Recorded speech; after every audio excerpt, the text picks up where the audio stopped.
ছোট পদ্মার নাম শুনলেই চোখের সামনে ভেসে ওঠে হাসি, কান্না আর বাস্তব জীবনের নানান রং। আর এই জগতে যিনি তার অভিনয় দিয়ে মন জয় করেছেন তিনি হলেন আরশ খান। আজকে আমরা জানবো তার জীবন কাহিনী থেকে সফলতার পথ, আরও কিছু অজানা গল্প।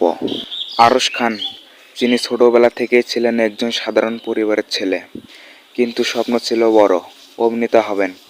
পরিবারের কিছুটা বাধা, কিছুটা অনুপ্রাণের মাঝে নিজেকে ইচ্ছামতো থামাননি তিনি। ছোট পর্দার নাটকে প্রথম দিকে ছোট একটি চরিত্র পান, কিন্তু আরশ খানের অভিনয় দেখে দর্শক মুগ্ধ। তার ট্যালেন্ট বুঝে তাকে আরও বড় চরিত্র জায়গা দেন। তিনি অভিনয় করেন এমনভাবে যেন চরিত্র সত্যি বেঁচে আছে আমাদের মাঝে। আজ আরশ খান শুধু একজন অভিনেতা নন, অনেক তরুণদের আইডল। তিনি চান ভবিষ্যতে আরও ভিন্ন ধর্মীয় চরিত্র অভিনয় করতে এবং নিজে হয়তো একদিন পরিচালক হবেন। আরশ খানের গল্প আমাদের শেখায়, স্বপ্ন দেখো, পরিশ্রম করো, একদিন সফলতা আসবেই। তার জীবন কাহিনী শুনে যদি ভালো লেগে থাকে তাহলে চ্যানেলটাকে সাবস্ক্রাইব করে দিয়ে লাইক কমেন্ট শেয়ার করে দিয়ে আমাদের সাথেই থাকবেন।